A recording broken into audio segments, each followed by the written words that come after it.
I watch Alex as his alarm performs its heroic morning duty while he treats it like an annoying insect. He slaps Snooze like it's a villain in a low-budget action movie. Honestly, watching him negotiate 5 more minutes is like sitting courtside at the Olympics of indecision, and I'm half rooting for the snooze button. I mutter, mostly to myself, that this is where the tiny win journey begins. One honest, unsnoozed sit-up, one brave getting out of bed, one miniature identity tweak. He stumbles to the floor and performs a graceful interpretive dance that probably counts as cardio if you squint. His socks are on the radiator, because of course they are.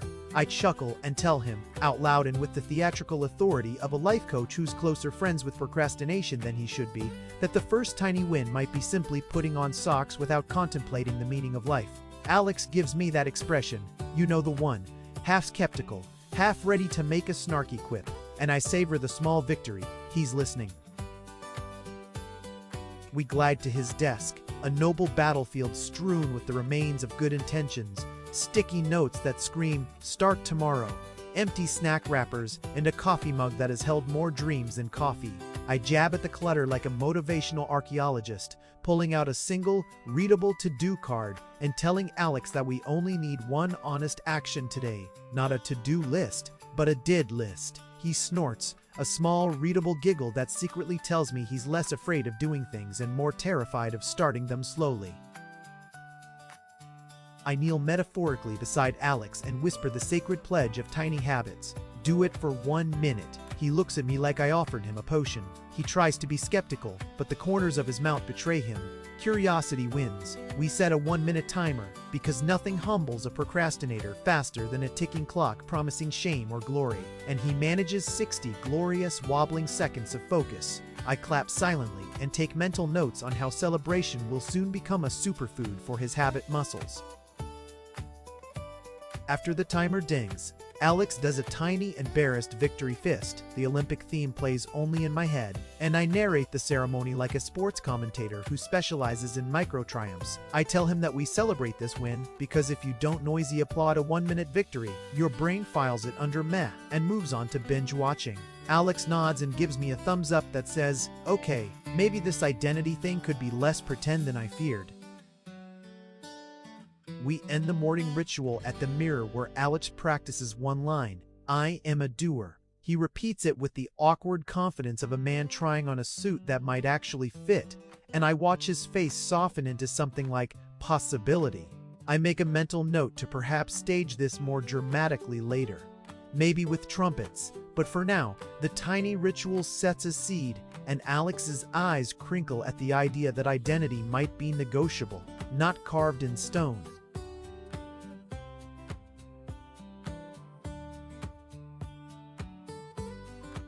I explain, like a gentle professor with a sly grin, that tiny wins are not a euphemism for laziness.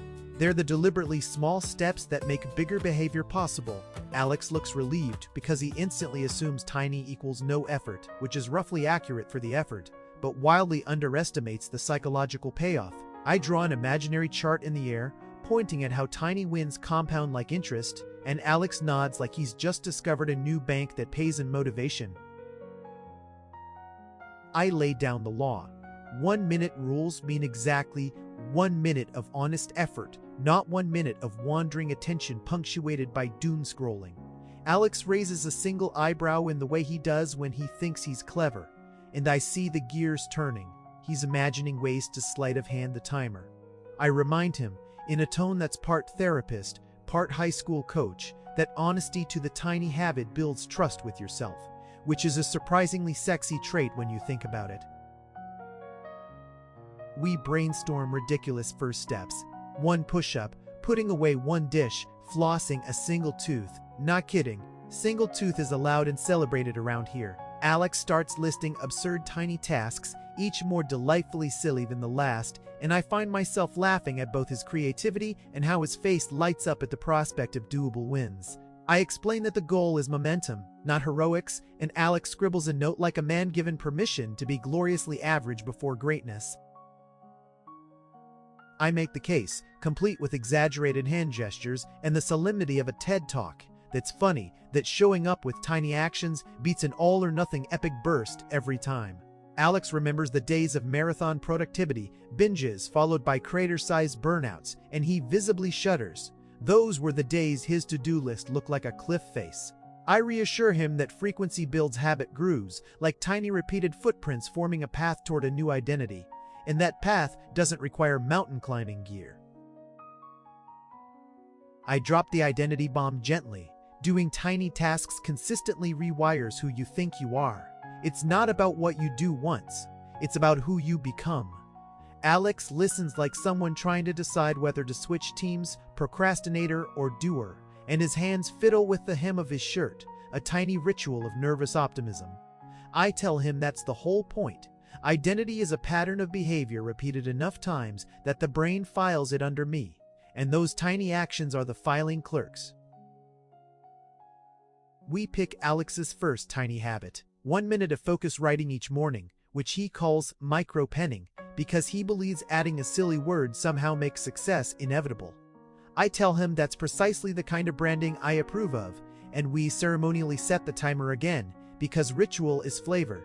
He writes for 60 seconds, stops, smiles, and I give him a small, slightly theatrical bow because watching a man discover the ease of starting is strangely moving.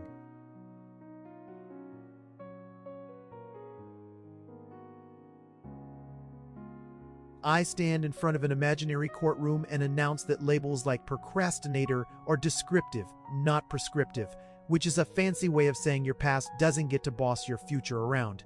Alex reacts with theatrical horror, clutching a coffee cup as if it's a legal brief proving otherwise, and I laugh because he's dramatic in a way that makes me want to both pinch his cheek and give him a medal. The point lands, we can question the labels we've internalized and gently retire ones that no longer serve us. I teach him to craft identity statements that are tiny, believable, and repeatable. Not "I am Superman," but "I am a person who does one focused thing daily." Alex practices the phrasing like it's a tongue twister, and his tongue is terrible at twisters, which somehow makes the lesson stick better. I remind him that these statements are scaffolding, short, repeatable truths that help build a new self-narrative, and he nods as if building a small but sturdy fort from good words. I point out with the smug satisfaction of someone who loves empirical proof that small evidence consistently amassed will outshine grand promises made in a caffeine-fueled frenzy. Alex remembers his "next month I'll change everything" fanfare and the rabid sad fade into dessert, and he winces like someone recalling a bad haircut. We both agree, evidence matters, so he starts collecting it like a dedicated, slightly obsessive squirrel stalking motivation nuts. I nudge him to think about the people he surrounds himself with, because identity is contagious and so are habits, usually like gossip, but better. Alex lists friends who are quietly productive and others who have made procrastination an Olympic sport, and he considers which mirrors he wants to see his reflection in. We both agree to a social audit, which is a nice phrase for deciding who gets to cheer you on and who gets politely unfollowed from your life highlight reel. I walk Alex through a practical method. Pick a tiny habit, attach an identity statement, and then gather the tiniest piece of evidence daily to prove it true. He tries it on like a fun new hat, a bit awkward at first, but then he walks a little straighter, and I compliment the hat because kindness matters. He starts to see the logic, behave like the person you want to be, and your brain will update your sense of self to match the actions it sees repeated. He tries living like a doer for a day, and predictably, things get messy. He forgets lunch, double books a call, and nearly sleeps through a meeting because old habits have stamina. I narrate his misadventures like a gently mocking nature documentary. Here we see the doer in early stages, attempting adulting with mixed success. By day's end, though, he has 3 tiny wins in his pocket, and the faint, tired glow of progress, which is somehow more satisfying than perfection.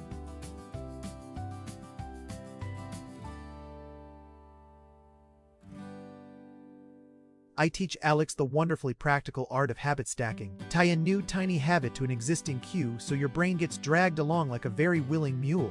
He imagines this mule wearing a tiny harness with motivational bells, and I almost lose it laughing because his imagination really adds value. We pick morning coffee as the anchor and attach 1 minute of focused planning to it. Simple, logical, and just slightly magical when you see it work. I redesign his surroundings like a benevolent conspirator, Move the journal to the coffee station. Put the running shoes by the door. Make the default be the habit you want.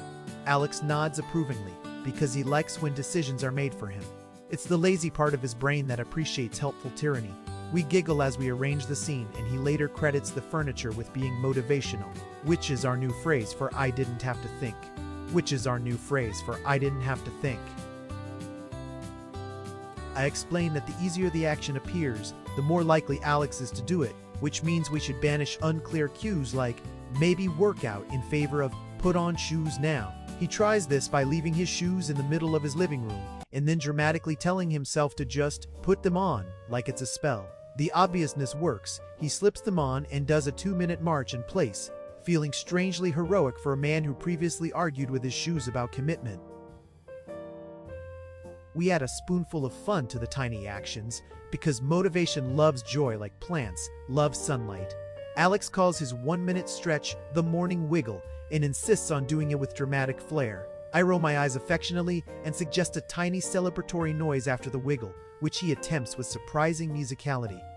The wiggle becomes a ritual, and rituals are habit glue. Plus, it's delightful to watch a grown man invent a dance move called the Doer shuffle.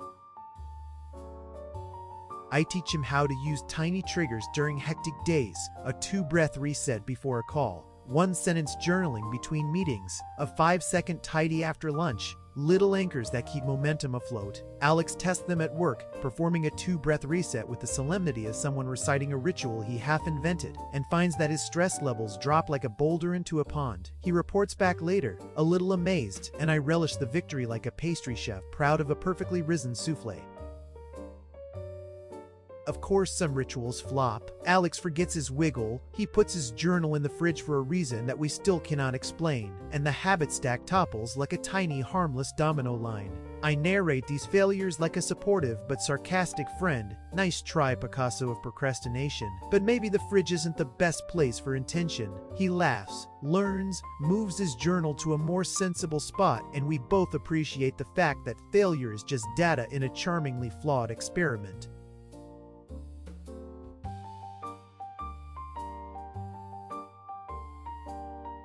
I argue passionately that tracking is the dessert of habits. You get to enjoy the sweetness of progress regularly, and it makes future wins tastier. Alex rolls his eyes, then becomes suspiciously into stickers, placing them with the focus of a jeweler setting a diamond, which is adorable and slightly concerning. I remind him that tracking isn't about pressure, it's about visible evidence of change, and the stickers are merely ceremonial confetti for his brain. I explain that immediate feedback is like giving your brain cheat codes, small dopamine bursts that say, you did the thing, here's a tiny reward, repeat, please. Alex experiments by ringing a small bell after his 1-minute writing session and becomes a man possessed. He rings it with ritual enthusiasm and does it twice, just to be safe. The bell becomes our unofficial mascot, proving that obvious feedback makes tiny actions feel delightfully consequential. I encourage over-the-top micro-celebrations, a 2-second victory dance, a theatrical yay, a tiny victory snack, whatever makes you feel seen by your own brain. Alex invents a mini ceremony involving a paper crown and a solemn bow that I could stage as performance art, and he delights in being utterly ridiculous. We agree that rituals make progress memorable, and memorability is the secret sauce that helps habits stick. I champion simple analog tools because they require less setup and more doing. A calendar, a notebook, a jar for pebble rewards, low-tech, high-impact. Alex becomes so enamored with a paper calendar that he briefly considers becoming a calendar influencer, which, to be fair, has a certain aesthetic appeal. We set up a vanilla tracking system, and he dutifully makes his marks like a monk with commitment issues, which in our world is huge progress. I show him how to use track data as feedback for his identity.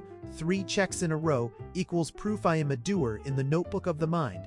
Alex circles his 3rd consecutive check like a treasure map and pronounces it a milestone with the solemnity of someone who just found their pirate flag. I remind him that feedback is less about perfection and more about noticing the trend, and he nods as if this is both comforting and exciting.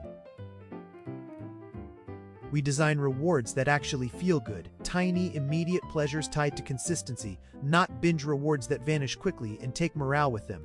Alex chooses a Saturday morning pancake ritual after 5 consistent tiny wins, and suddenly pancakes have promotional value beyond their flavor. I warn him not to weaponize rewards into excuses, which he promises to do, but then immediately suggests caramel as incentive, and I cannot deny that it's effective persuasion.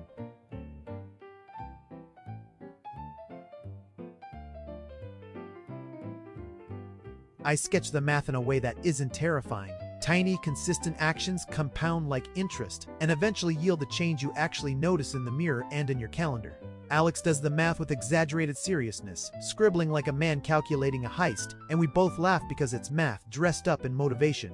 He sees the long-term picture for the first time and squirms a little with equal parts excitement. Oh wow, I could actually be different.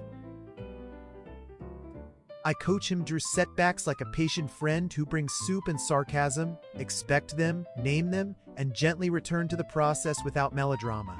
Alex experiences a weekend skip, too much Netflix, too little wiggle, and he initially laments as if it's the end of civilization. I hand him a mental towel, remind him it's normal, and we plan a tiny restart ritual that includes a single, achievable action to get the momentum back on track. I explain that identity shifts are a one-time flip. They'll need nudging and sometimes gentle course corrections as life gets messy. Alex updates his identity statement to be more flexible, from "I am a doer" to "I aim to be a doer." And we both enjoy the nuance because humility is underrated. The change makes it easier for him to return after setbacks without shame, which is the whole point of sustainable identity work.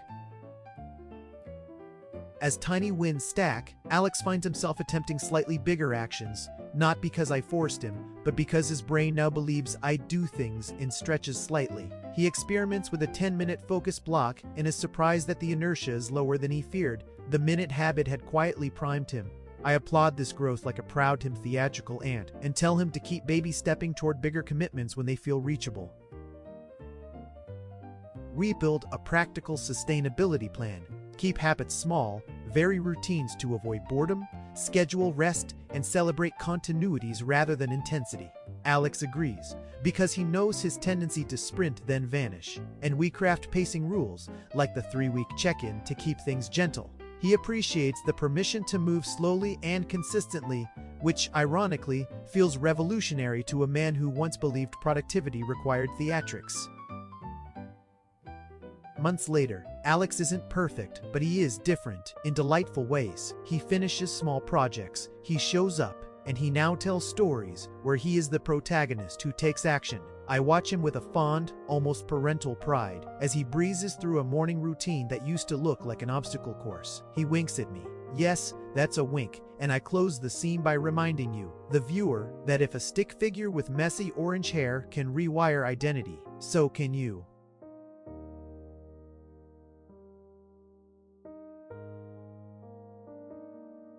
I recap the essentials like a mercifully short cliff notes. Pick tiny, repeatable habits, attach them to identity statements, make cues obvious, track wins, and celebrate loudly or quietly, depending on your dignity. Alex nods with the smug satisfaction of someone who read the manual and actually tried the recipes, and I applaud him because he's earned it. I hand you the same pep talk because these steps are simple, portable, and strangely empowering when you actually do them. I offer a 7-step cheat you can steal. 1. Choose a microscopic habit. 2. Tie it to a current routine. 3. Make it obvious and tiny. 4. Do it daily for 1 minute. 5. Track it visibly. 6. Celebrate micro wins. 7. Be gentle after setbacks. Alex copies the checklist as if he's planning a heist, which is a very on-brand reaction for him, and then pins it on his wall like a manifesto that requires no cape. I invite you to borrow it, rebrand it if you must, and treat it like a map rather than a law.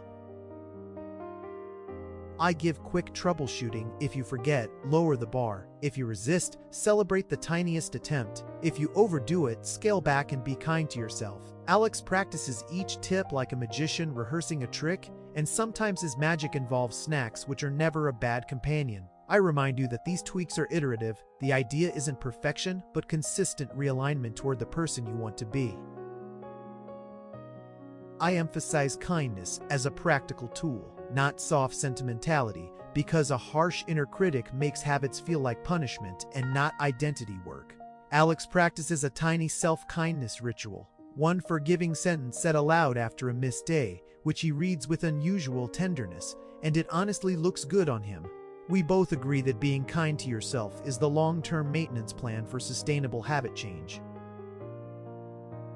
I issue a parting challenge: pick one tiny habit, do it for 1 minute tomorrow, track it, and celebrate like a miniature monarch when you succeed. And if you fail, try again the next day. Alex salutes like an overly dramatic captain of a ship made of post-it notes and says he'll accept the challenge, which feels like signing up for an adventure that includes snacks and gentle accountability. I wink at the camera, yes, you, watching, and dare you to join us in being gloriously, imperfectly proactive. I close with a final, friendly reminder that identity is a practice, not an achievement badge you earn once and pin on forever. The work is ongoing and often amusing. Alex gives a final goofy thumbs up, crumbs of pancake visible on his chin from his celebratory weekend habit, and we both laugh because life is a little messy and that's the point. I thank you for tagging along, invite you to try one tiny thing, and promise that if Alex can rewire himself, so can you, preferably with fewer fridge journals.